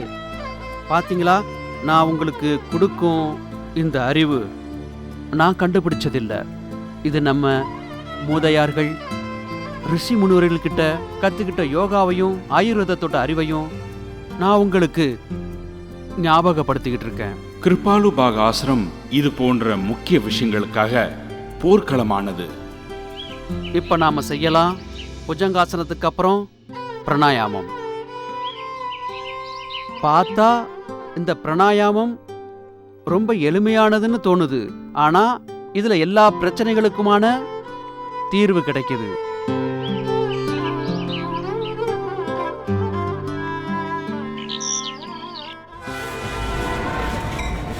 குருகுலத்தில் படித்த பாரம்பரியத்தை கற்றுத்தருவதை தவிர வேறென்ன செய்வது? எத்தனை தடவை கேட்டிருக்கிறேன் இது போன்ற அலட்சியம் நிறைந்த வார்த்தைகளை. என்னை யாருக்குமே தெரியாத ஒரு இடத்துக்கு போகலாம் என்று எனக்கு தோன்றுகிறது. அங்கும் எதையாவது சாதித்து காட்டுவேன். அதன்பின் நான் வந்து சேர்ந்தேன் போர்பந்தருக்கு. 2 காலையும் முன்பக்கமாக நிறுத்துங்க. மூச்சை இழுத்துக்கிட்டே கைகளை மேலே தூக்குங்க. மெதுவா மூச்சை விட்டுக்கிட்டே முன்பக்கமா குனியணும். ரொம்ப அருமை ஆச்சாரியரே, ரொம்ப நல்லா இருக்கு. இங்க வந்திருக்கும் பெரியோர்களே, தாய்மார்களே, இந்த ஆச்சாரியர் தன்னோட யோகாவை சொல்லித்தரார். எல்லாமே இலவசமாக, டோட்டலி ஃப்ரீ. உங்களோட ட்ரீட்மெண்ட்டும் ஃப்ரீ. யாருக்காவது ஏதாவது நோய் இருந்தா எங்கேயும் போகாதீங்க.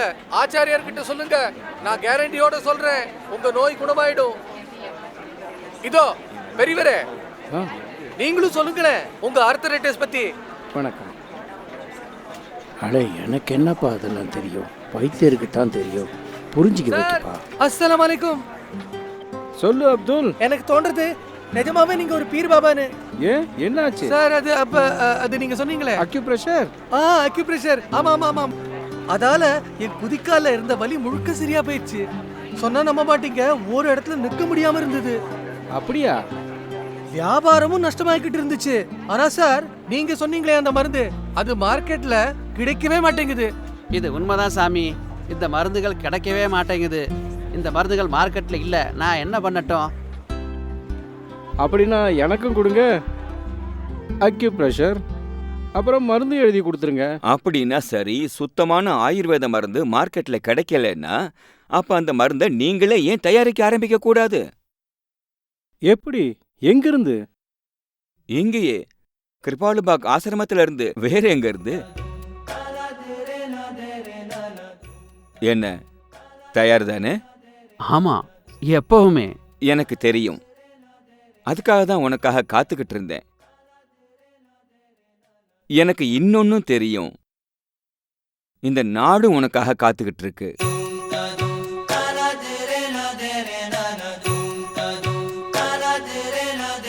நீ நில்லாது செல்ல போதும், நீ முன்னேறி செல்ல போதும், நீ நில்லாது செல்ல போதும், நீ முன்னேறி செல்ல போதும், நீ என்றென்றும் எப்போதும் செல். ஆயரே கூடாய்களில் நீர் பாயட்டும், செடிகள் அதில் அசைந்தாடும், காடுகளில் நீர் பாயட்டும் நாளை நாளை.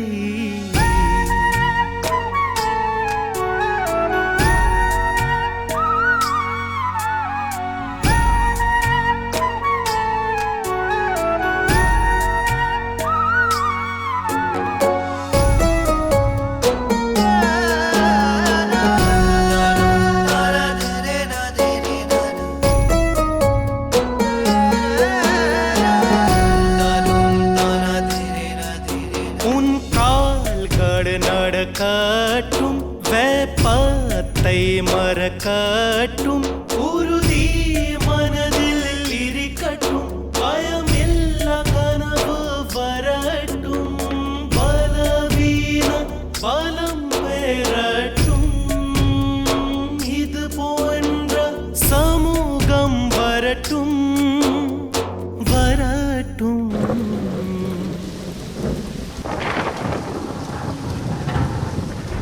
ஓ சகோதரா பாலகிருஷ்ணா, வாடகை எடுத்த பாத்திரத்தை திருப்பி கொடுத்துடு. இல்லைன்னா 10 ரூபாய் அதிகம் வாடகை கொடுக்கணுமா? சரி சகோதரரே, சைக்கிளை கொண்டு போய் கொடுத்துட்டு வந்துடுறேன்.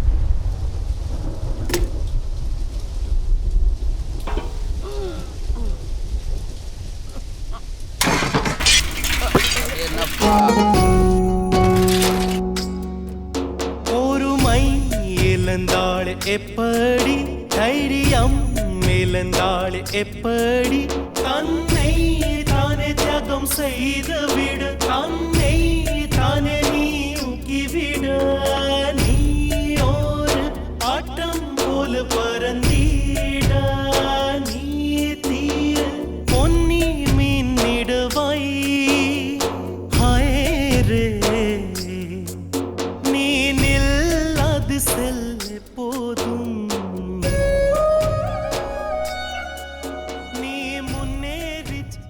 மன்னிச்சிருங்க குருஜி, இன்னைக்கு தண்ணியோட வேகம் ரொம்பவே அதிகமா இருக்கு. இந்த பாதை என்ன, இந்த பாதையின் சிறப்பென்ன, அந்த பாதையில் முட்கள் இல்லாமல் இருக்கட்டும். நதி எதிரியாக இல்லாத போது படகோட்டியின் துணிச்சலுக்கு எதற்கு பரீட்சை? அடடடடட குருஜி, நீங்க எங்க தைரியத்தை உயர்த்திட்டீங்க. நீ என்றென்றும் எப்போதும் செல் ஹாயரே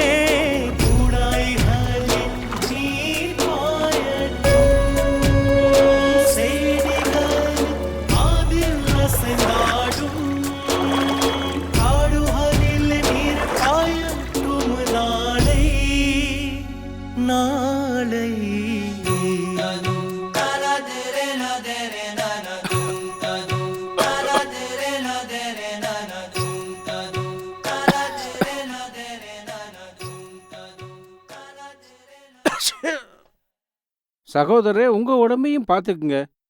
இந்தாங்க மருந்து.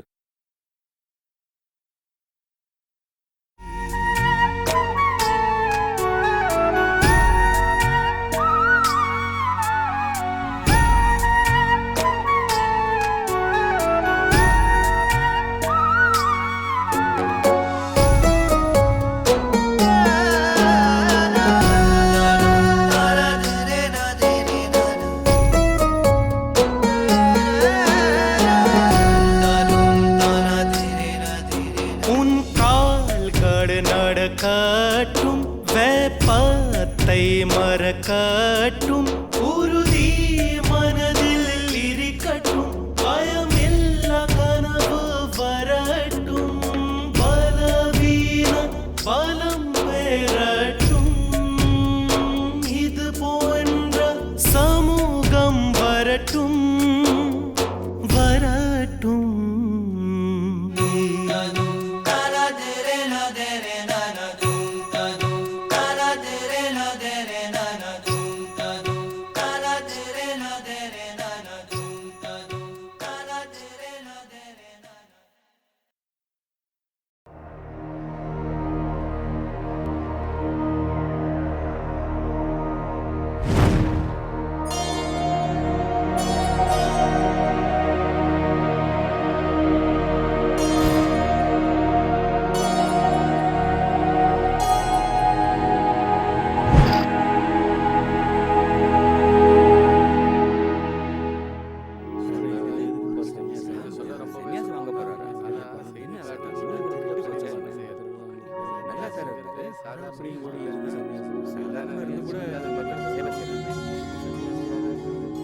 நல்லா யோசி ஆச்சாரியா ராம்தேவ். இந்த தீர்மானம் சுலபமானது இல்ல, புரிஞ்சுக்க.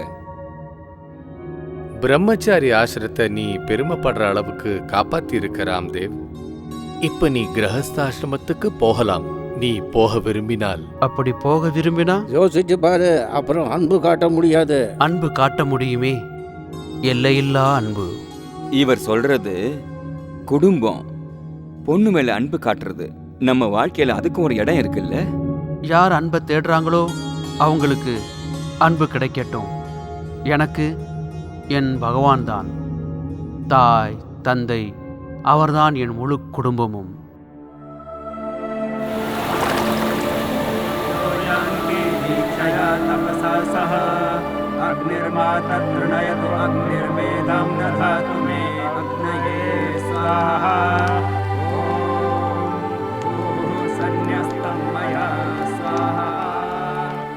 இப்ப சுவாமி ராம்தேவ் சந்நியாசத்துக்கான சங்கல்பத்தை எடுத்துப்பார்.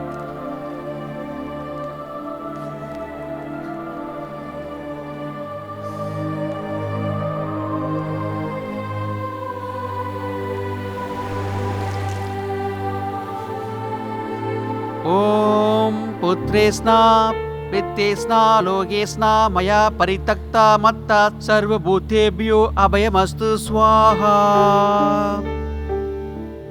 நான் இன்றிலிருந்து மகன், சிஷ்யன் மற்றும் ஏனைய ஆசையெல்லாம் விட்டுவிட்டு என் சந்நியாச தர்மத்தை கடைபிடிப்பேன். நான் செல்வத்தின் மீதுள்ள ஆசையை விட்டுவிட்டு எனக்கு கிடைத்துள்ள பொருளாதார மற்றும் ஆத்ம சக்தியை பயன்படுத்தி பகவானை ஆனந்தப்படுத்தவும் சமுதாய நலத்திற்காகவும் பயன்படுத்துவேன். நான் மரியாதைக்கான ஆசைகளை எல்லாம் தியாகம் செய்து பாரபட்சமில்லாமல் என்னுடைய வேலையை செய்வேன். இன்றிலிருந்து அனைத்து உயிரினங்களிலிருந்து பயமில்லாமல் தலைமை தாங்குவேன்.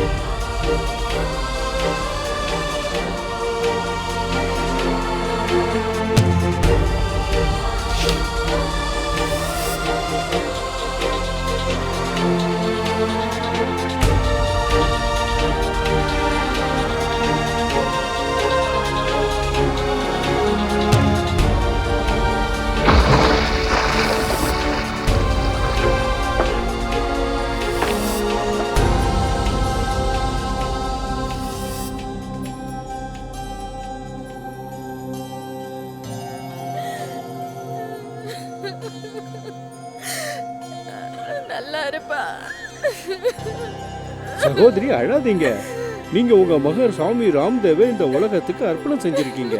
அவருடைய இந்த ஜென்மத்துல உலகத்துல நல்ல காரியங்களை செய்யறதுக்கு தான். அப்ப இந்த மாதிரி என் பையன் சந்நியாசம் வாங்கிக்கிட்டான்னு ரொம்ப கஷ்டமா இருந்தது. புத்திசாலியான பையனா இருந்தான், படிச்சுக்கிட்டே இருப்பான், எனக்காக ஏதாவது செய்வான்னு நினைச்சேன். இப்ப தேசத்துக்காக எல்லாம் செய்யறான். பாரத்தாய் வாழ்க! பாரத்தாய் வாழ்க! வந்தே மாதரம்! அப்பா பிரேக் போடுங்கப்பா, பிரேக் போடுங்க. ஒழுங்கா வண்டி ஓட்ட விடு. ஏ தம்பி, ஏய், ஓ குருஜி, பெரிய வைத்தியர் எங்க? அந்த பக்கமா போங்க. அந்த பக்கம் வாங்க. விஷமம் பண்ணாத. இங்க பாரு, சும்மா உட்காந்துரு. இப்ப பெரிய டாக்டர் வர போறாங்க. இன்ஜெக்ஷன் போடுவாரா? பாக்குறல்ல அப்பா கழுத்துல வலி இருக்குன்னு. பாத்துக்க, இவங்களை எதையாவது உடைச்சிட்டு போறாங்க. என்ன இங்க வலிக்குது, இங்க வலிக்குது, இங்க வலிக்குது. உனக்கு சாப்பாடு போட சம்பாதிக்கிறதுனால தான் இவ்வளவு வலி. அப்பாட்ட எப்படி பேசுறோம்னு இவ சொல்லி தரலையா உனக்கு? அப்பா கிட்ட நல்லபடியா பேசணும்பா, அடுத்தவங்க கிட்ட இல்லல்லப்பா. நீ இங்க வா, இங்க உட்காரு.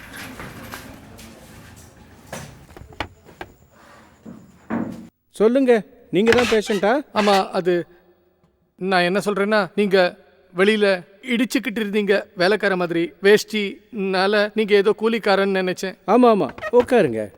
சரி சரி. வேண்டாம், பைசா வேண்டாம், நீங்க நாடியை காட்டுங்க. கொஞ்சம் இந்த பக்கம் உட்காருங்க. உட்காருங்க. ரொம்ப வாயுவா இருக்கு. வாயத்துல நிறைய பிரச்சனை இருக்கா? ஆமாமா, ரொம்ப நிறைய கேஸ் ஃபார்ம் வருது. ஆமா, மலச்சிக்கலா இருக்கு. கொஞ்சம் கொஞ்சமா போக வேண்டியிருக்கு. அதனால ஆபீஸ் போறதுக்கும் லேட் ஆயிடுது. அப்புறம் இந்த கழுத்து ரொம்ப அழுத்தமா பிடிச்சுக்கிட்டா கீழே குனியவே முடியல. இவர்களுடைய உடல் நோயை மட்டுமில்லாமல் மனநோயும் சரி செய்ய வேண்டும் என்று சுவாமிஜிக்கு தெரியும்.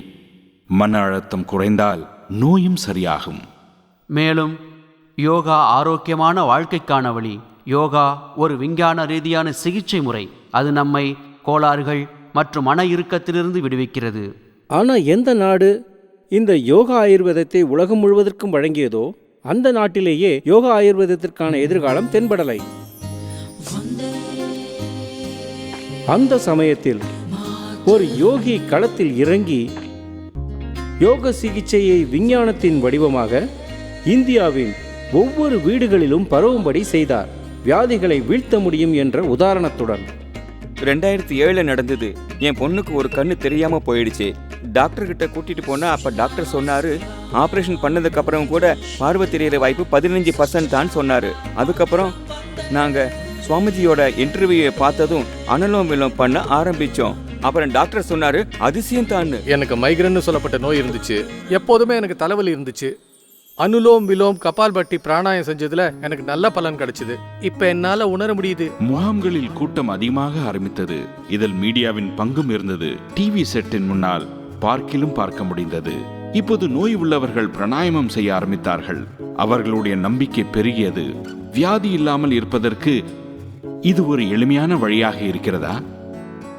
நான் தைராய்டுக்கு அல்டாக்சின் டேப்லெட்டும் அதோட பிரலன் டேப்லெட்டும் எடுத்துட்டு இருந்தேன். உயிரோடு இருக்கிற வரைக்கும் கண்டிப்பா மாத்திரை சாப்பிடணும்னு டாக்டர் சொன்னாரு. நானும் 14 வருஷம் வரைக்கும் மாத்திரை சாப்பிட்டுக்கிட்டு இருந்தேன். கடந்த 5 வருஷமா மாத்திரையை நிறுத்திட்டேன். என் கோபமும் சாந்தமாயிடுச்சு, என் சுபாவத்துல மாற்றமும் ஏற்பட்டிருக்கு. எனக்கு இந்த பிராணாயாமம் நல்லதே பண்ணிருக்கு. லட்சக்கணக்கானவர் சேர்ந்து கொண்டனர், லட்சக்கணக்கானோர் தானமும் செய்தனர். 2005 வருஷ கடைசியில டிசம்பர் மாசத்துல இருந்து நான் குடி பழக்கத்தை மொத்தமா விட்டுட்டேன். ஒரு மாசம் ஆயுர்வேத மாத்திரைகளை சாப்பிட்டு என்னோட சுகர் கண்ட்ரோலுக்கு வந்துடுச்சு. எனக்கு ரொம்ப நாளா இருந்த கண் வியாதி சரியாயிடுச்சு. உங்களுக்கு ரொம்ப ரொம்ப நன்றி. பாரதத்திற்கு பாரதியத்தை வழங்கினார், மனசுல தன்மானத்தை பெருக்கினார். திவ்ய யோக ட்ரஸ்ட் என்ற பெயரில் ஆரம்பிக்க இந்த விருட்சம் 10 ஆண்டுகளில் மக்களின் ஒத்துழைப்பினால் பெருமளவில் பத்தஞ்சலி யோக பீட் என்ற பெயரில் ஸ்தாபிக்கப்பட்டது.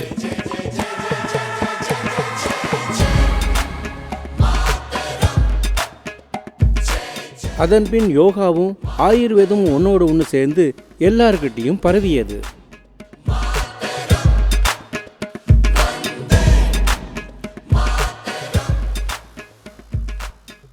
ஆயுர்வேதத்தில் நோய் கண்டறிவது நாடியின் மூலம் நடக்கிறது.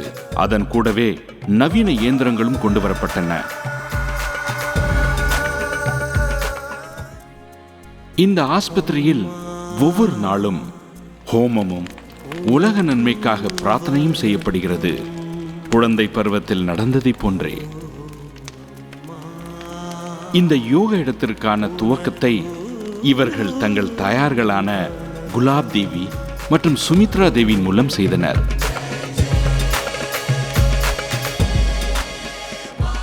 மக்களுக்கு பயன்கள் கிடைக்க ஆரம்பித்ததும் கூட்டம் இன்னும் அதிகமாக ஆரம்பித்தது. எனவே இவ்வளவு பெரிய இடம் கூட சிறியதாக தோன்றியது. எனவே இவ்வளவு பெரிய மாளிகையும் கட்டப்பட்டது. பாலகிருஷ்ணா, யோகா மற்றும் ஆயுர்வேதம் மூலமா நாம நாட்டையும் இந்த உலகத்தையும் ஆரோக்கியமாக ஆக்கிடலாம். ஆனா ஹரித்வாருக்கு வர ஏழைகளுக்கும் திக்கு திசை இல்லாதவங்களுக்கும் என்ன செய்யறது? எனவே அவர்களுக்காக கட்டப்பட்டது ஒரு பரந்த தர்மசாலை. இங்கே 1000 பேர் கட்டணம் இல்லாமல் தங்க முடியும், 5000 பேர் கட்டணமின்றி உண்ண முடியும். சமுதாயத்தில் சில இடங்களில் பொருட்களின் பற்றாக்குறை இருந்தது, சில இடங்களில் உணர்வுகளின் பற்றாக்குறை இருந்தது. எனவே பதஞ்சலி யோக பீட் வானப்பிரஸ்தாசாரத்தை ஏற்படுத்தியது. அங்கே வயதான மக்கள் மரியாதையுடனும் சௌகரியமாகவும் வாழ்க்கை வாழ முடியும். நல்ல தரமுள்ள ஆயுர்வேத மருந்து கடைகளையும் ஆங்காங்கே நிர்மாணித்து சரியான விலையில் இதனை வழங்குவது ஒரு பெரிய சவாலா போயிட்டு இருக்கு. எனவே நாட்டு மக்களின் ஒத்துழைப்புடன் விசாலமான அதிநவீன பார்மசி ஏற்படுத்தினார். அங்கே மருந்துகளை விற்பதை தவிர அதிநவீன தரப்படி ஆராய்ச்சியும் செய்யப்படுகிறது.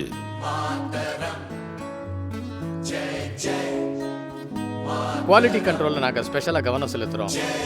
எந்த ப்ராடக்ட் தரமா இல்லையோ அதை நாங்க ரிஜெக்ட் செய்யறோம். அது மட்டும் இல்ல, ஆச்சாரியர் தானே வந்து இன்ஸ்பெக்ஷனும் செய்யறார். மேலும் நோயாளிகளுக்கு நிவாரணத்தை தரும் இந்த மூலிகை மருந்துகளால் செய்யப்பட்ட மருந்துகளின் தயாரிப்பு பெரு அளவிற்கு வளர்ச்சி அடைய ஆரம்பித்த போது அப்போது திடீரென்று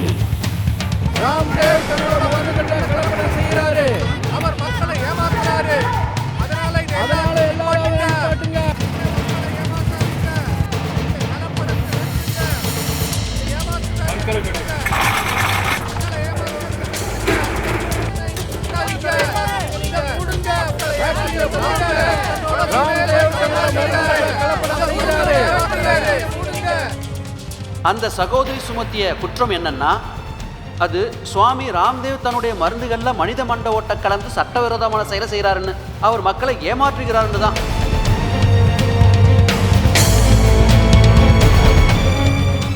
இந்த சம்பவத்தால மனசு வேதனைப்பட்டது. ஆனா தேச மக்கள் எங்கள் மேல் வைத்திருந்த அன்பினாலையும் நம்பிக்கையாலையும் அவங்களுக்கு சரியான பதிலடி கொடுத்தாங்க.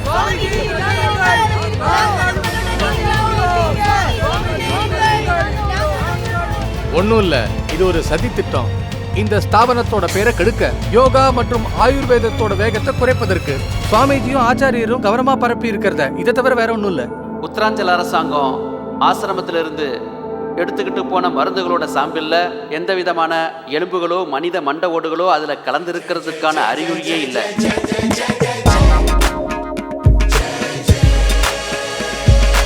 எதிரிகள் எவ்வளோ எதிர்த்தாங்களோ அந்த அளவுக்கு ஜனங்களோட அன்பும் நம்பிக்கையும் அதிகமாக வலிமை அடைஞ்சது. பதஞ்சலி யோகபீட் ஆயுர்வேத மற்றும் யோக பல்கலைக்கழகத்திற்கான வேலையை ஆரம்பித்தது.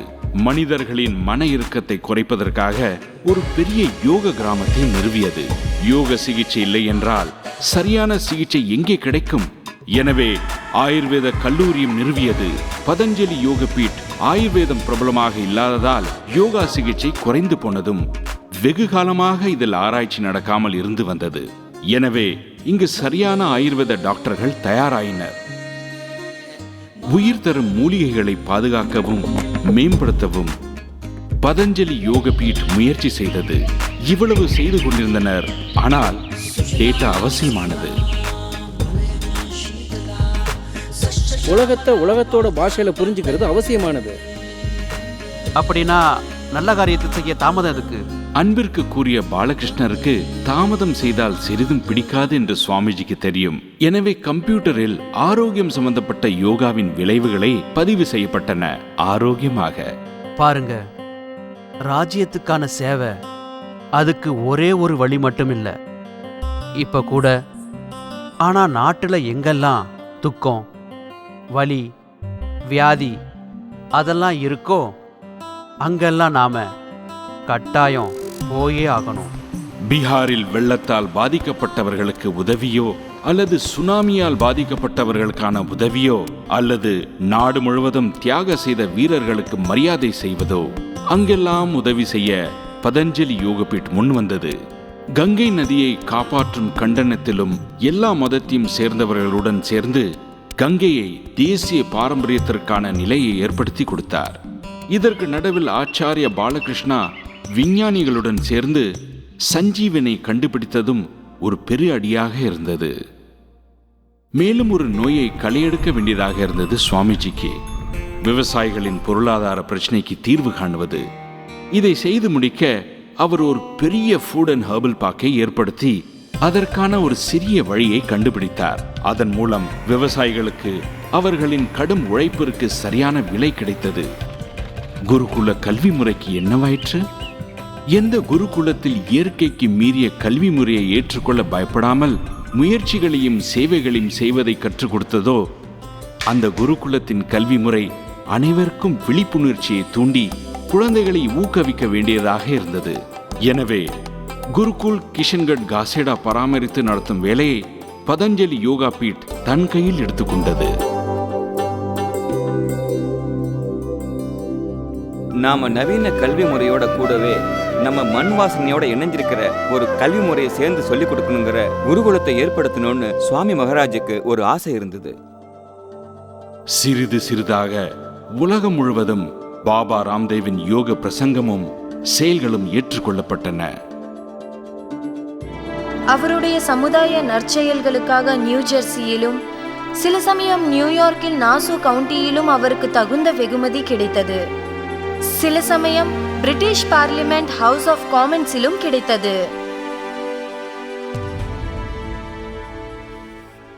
ஸ்காட்லாண்டில் ஒரு தீவில் பாரதிய யோகா மற்றும் ஆயுர்வேதத்தின் முறைகளை கற்றுத்தருவதற்காக ஸ்தாபனத்தை ஏற்படுத்தினார்.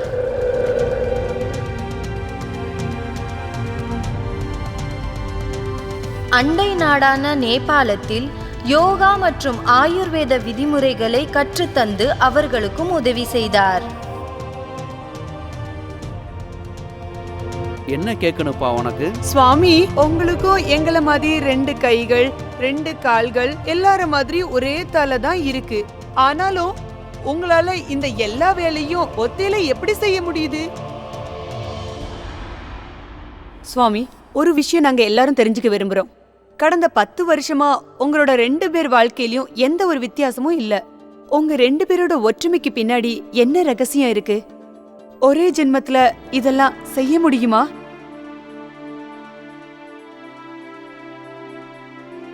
இங்க பாருப்பா, முடியாதத முடிக்கிறதுக்கு தேவையான சாத்தியம் மற்றும் பொறுமை, சக்தி, ஆற்றல் எல்லாமே உங்ககிட்டயும் இருக்கு. ஆனால் நேரத்தை சரியாக பயன்படுத்தணும். 6 மணி நேரம் தூக்கம், 1 மணி நேரம் யோக பயிற்சி, 1 மணி நேரம் நித்திய வேலைகள் மற்றும் 2 மணி நேரம் குடும்பத்தோட செலவழிக்க, 14 மணி நேரம் எந்த தடங்களும் இல்லாமல் இடைவிடாமல் வேலை செய். ஒரு நாள் நீயும் ஆகாயத்தோட அளவுக்கு நிச்சயம் உயர்ந்துடுவ. தடங்கள் வந்தா நிறுத்தக்கூடாது, சங்கடங்கள் வந்தா பயப்படக்கூடாது. மேலும் எது வரைக்கும் நம்ம கிட்ட சக்தி இருக்கோ நாம எல்லாரும் அது வரைக்கும் முயற்சியை விடக்கூடாது. லட்சியத்தை அடையிற வரைக்கும் நாம எல்லாரும் முன்னேறிக்கிட்டே இருக்கணும். சுவாமிஜி, ஆச்சாரியஜி, இப்போ உங்களோட ஃபியூச்சர் பிளானிங் என்ன? கேளுமா, என்னோட ஜனனமே இந்த நாட்டுக்கு சேவை செய்ய தான் நான் எடுத்திருக்கேன்.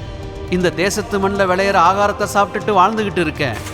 இந்த நாட்டில் இருக்கும் தாய், சகோதரி, பெண்கள், இந்த கோடிக்கணக்கான மக்களின் கண்களில் வர கண்ணீர் தான் என் மனசுக்கு வேதனை கொடுக்குது. அவங்க எல்லாரும் சந்தோஷமா இருக்கிறது தான் எனக்கு ஆனந்தத்தை தருது. என் நாட்டின் ஒவ்வொரு மனிதனும் மரியாதையுடனும் தன்மானத்துடனும் வாழ வேண்டும். இந்த நாட்டு மக்கள் எல்லாம் விருத்தி அடைஞ்சி கலாச்சாரத்தோடையும் நல்ல குணமாகவும் இருக்கணும். யாரோட மரணமும் பசியாலையும் நோயாலையும் ஏற்படக்கூடாது. நானும் என்னுடைய சகோதரர் பாலகிருஷ்ணனும் இந்த யோகா ஆயுர்வேதத்தின் மூலம் தேசவாசிகளுக்கு சேவை செய்யத்தான் இருக்கோம். ஆனால் இதையெல்லாம் பரப்புறதுக்கு நீங்கள் எல்லாரும் கலாச்சாரம் உள்ளவராக இருக்கணும்.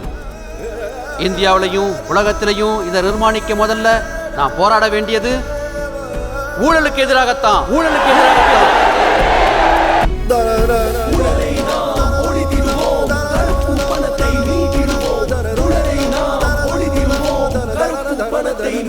கனவு பாரதத்தை நாம் உருவாக்குவோம். புத நம்பிக்கையை நாம் நம்முடைய முழு சக்தியையும் ஊழலான காரியங்களையும் ஊழலையும் ஒழிக்கிறதுக்கு செலவிடுவோம். ஊழல் மூலமா கொள்ளையடிக்கப்பட்ட சுமார் 300 லட்சம் கோடி பணத்தை நாம் நம் நாட்டிற்கு திரும்ப கொண்டு வருவோம். ஒரே நாள்ல இந்தியாவுல ஏழ்மை, பசி, பற்றாக்குறை, கல்வியறிவு இல்லாம எல்லாத்தையுமே விடுவிச்சிடலாம். அரசாங்கம் நம்மை தடுக்கும், ஆக்கி சட்டை நம்மை மிரட்டும். நேருக்கு நேராய் சந்திப்போம், அடியை மரபில் தங்கிடுவோம். ஆட்சியை முதலில் மாற்றிடுவோம், புதிதாய் ஒன்றை நிறுவிடுவோம். பினஹிம்சை வழியில் நாம் வென்றிடுவோம். ஆத்மசக்தி அதனை நாம் இழுப்பிடுவோம். ஊழலை நாம் ஒழித்திடுவோம், கருப்பு பணத்தை மீட்டிடுவோம். ஊழலை நாம் ஒழித்திடுவோம், கருப்பு பணத்தை மீட்டிடுவோம். கிராமம் கிராமமாய் சென்றிடுவோம், புது எண்ணங்களை பரப்பிடுவோம். கிராமம் கிராமமாய் சென்றிடுவோம், புது எண்ணங்களை பரப்பிடுவோம். மகிழ்ச்சியின் சாவி விவசாயம், அதனால் மறையும் பசிவேகம். உந்தன் வனங்கள், உந்தன் நதிகள் என்றும் செழிக்கும். உந்தன் நீலங்கள் யோகத்தால் ஆரோக்கியம் இந்த உலகம் முழுதும் நிரம்பும். யோகத்தால் ஆரோக்கியம் இந்த உலகம் முழுதும் நிரம்பும். நாங்கள் அகங்காரம் தோலாய்ந்து உன்னதத்தை வென்றிடுவோம். சொல்லுங்க பாரதத்தாய். உனக்கு வணக்கம் ஓ அம்மா, உனக்கு ஆம், மக்களை எழுப்ப வேண்டும். எழுங்கள், விழித்தெழுங்கள். இங்கிருந்துதான் நம் ஆரம்பம். வாழ்க்கையை கண்டு ஓடாதே, மரணத்தின் கவலை இல்லை. எப்போதும் சமமாயிருக்க வேண்டும். இதுதான் யோகா.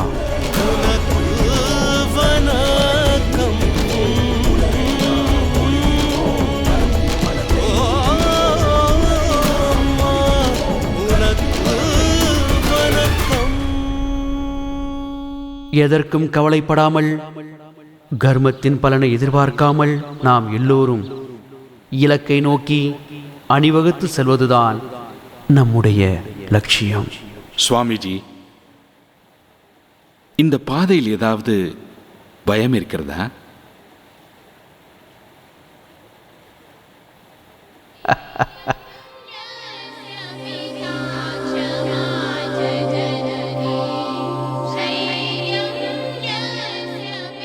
துணிவு யாருடைய தந்தையோ, மன்னிப்பு யாருடைய தாயோ, அமைதி யாரின் மனைவியோ, உண்மை யாரின் நண்பனோ, கருணை யாரின் தங்கையோ, கட்டுப்பாடு யாரின் அண்ணனோ, பூமி யாரின் படுக்கையோ, திசைகள் யாரின் ஆடைகளோ, ஞானம் யாரின் ஆகாரமோ,